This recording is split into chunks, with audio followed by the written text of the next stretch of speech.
taking moments to go inside the community, talking to some of the phenomenal women right here in New Haven. Now, I have the lovely, phenomenal new superintendent of schools. You've been here for about a year, you said so Yes. far. It is Dr. Carol Burks. First and foremost, thank you for taking the time to come in and speak with us. Thank you for inviting me. I'm Yes, happy to ma'am. be here. And I told her I have to turn her mic all the way up because she's soft spoken. But we got to make sure that we hear you. So let's start from the beginning, your professional journey, because you're not from New Haven. Where are you from? I'm originally from Bridgeport, Okay. and I served as a teacher. Let's go back. I was a paralegal before I was an educator, and I later became a teacher, and I worked for the Connecticut Department of Higher Education for 4 years after I taught. I worked on a project, it was a school reform effort, and I worked with 13 schools in Bridgeport. I later wanted to get on some hard money because it was a grant-funded position, and I became an assistant principal in Hamden for a year. And I felt really sad when I was working. I was going to Hamden. I enjoyed my work, but when I listened to the radio and I heard there was lots of turmoil in Bridgeport at my alma mater, Harding High School. Okay. So I went back to Bridgeport, became an assistant principal there, and later principal. And I've had a long history. I can go on. I've been fortunate. I've been blessed, and I hope I don't offend people, but I've been blessed. And so I went to work for a for-profit company while I was working in education, while I was pursuing another master's degree and doctoral degree at Columbia University. Okay. So came back to Connecticut. As part of my doctoral work, we became executive coaches. So we were trained through the Columbia School of Business.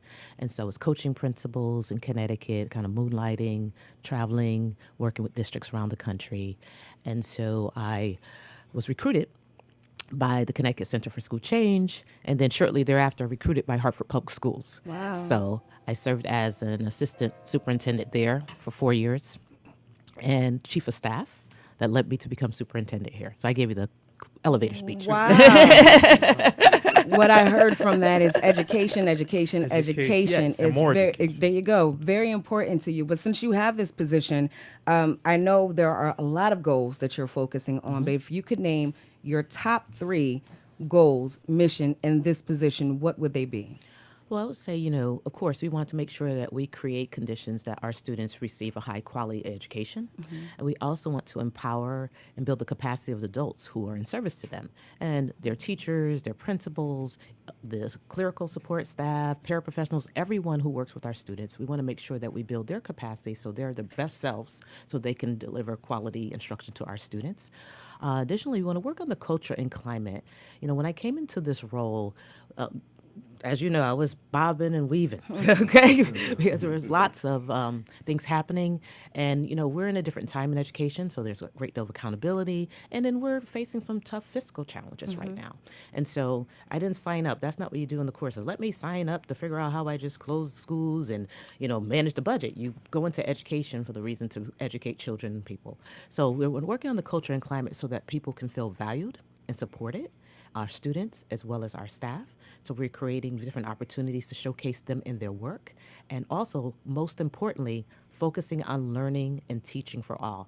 And when you hear most educators talk, they say teaching and learning. But I'm focusing on learning because we are in the learning business.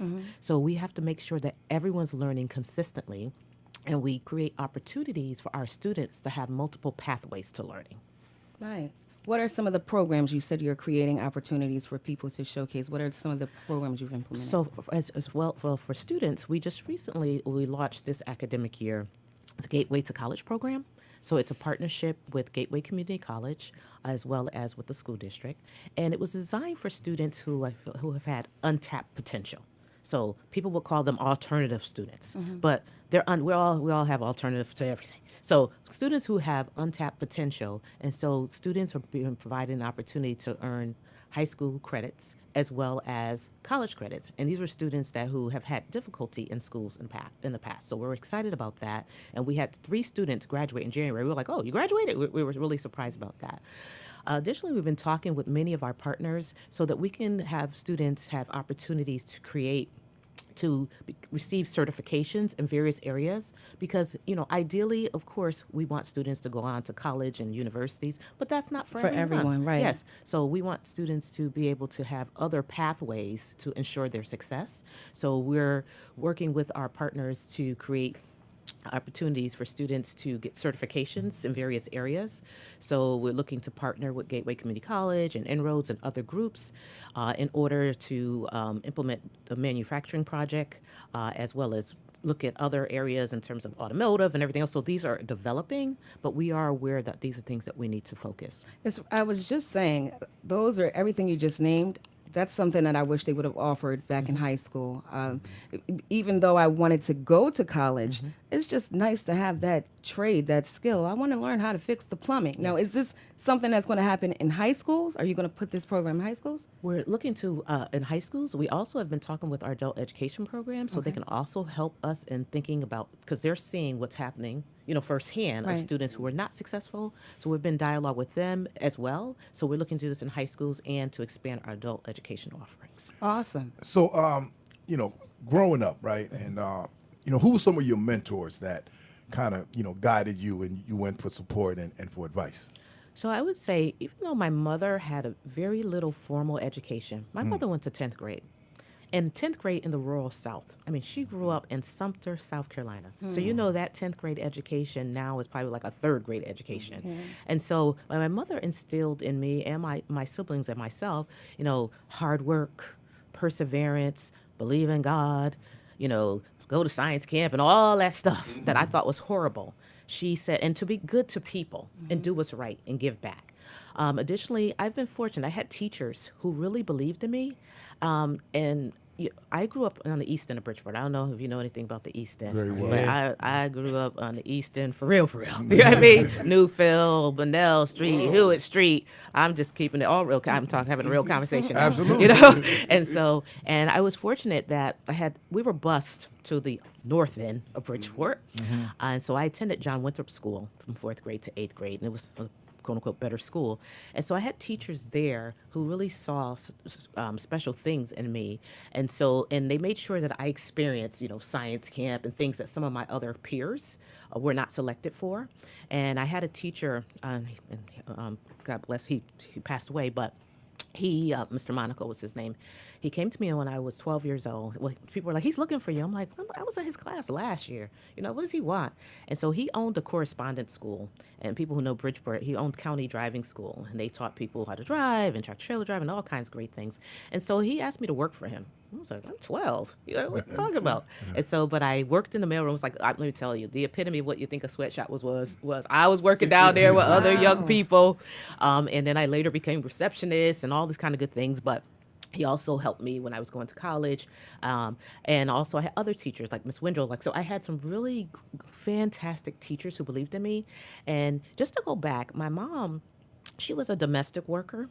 And so she worked with these Jewish families. And I really thought I was Jewish for real. I mean, they embraced me, and as well as my siblings, but because I was a lot better behaved than my siblings, they embraced me, and I was exposed to many things that a lot of my peers at that time weren't. I mean, I went to more bar mitzvahs, bat mitzvahs, you name it, book signings and things. So I was really, yes. And so I've been fortunate that there have been some great people who have really poured into my life. So, nice.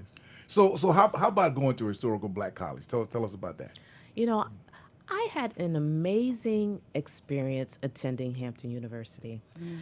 Like I said, when I looked around the people who grew up with me or in my environment, they were impoverished.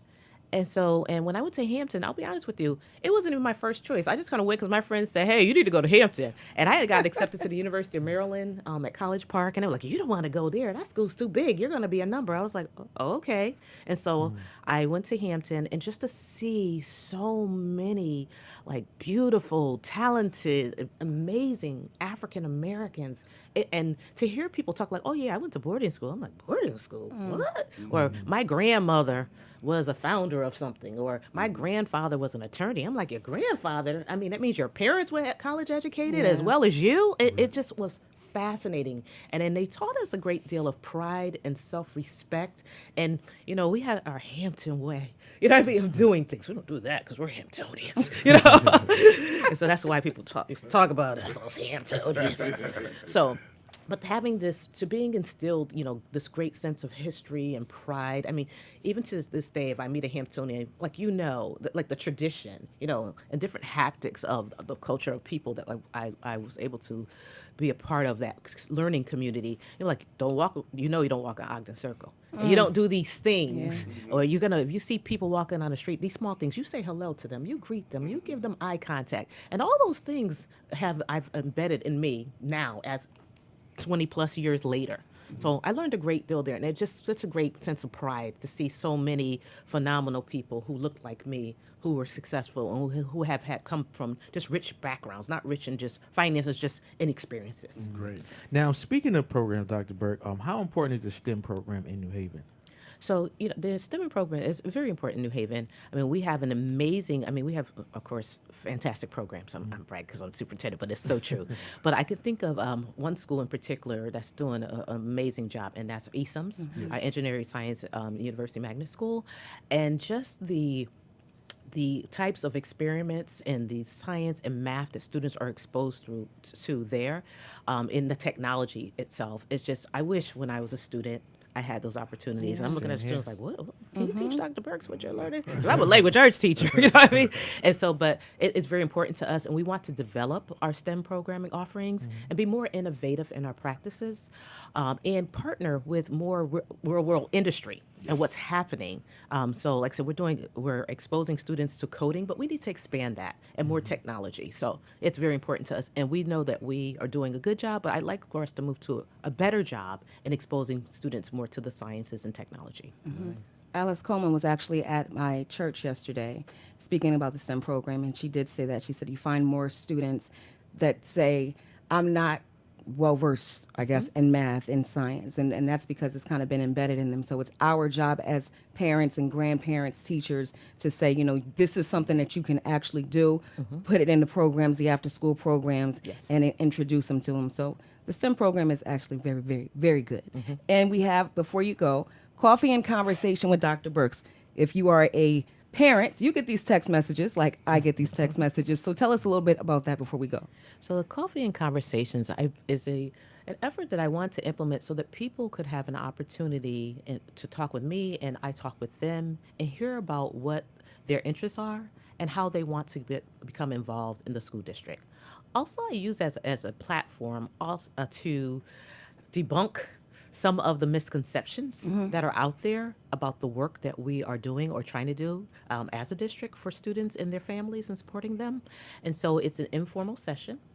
Generally, it begins, because once a month, it begins with me just talking a little bit about myself, just my background and my why. Why I'm committed to them and their students. Okay. And then people are able to ask me anything they want to ask me.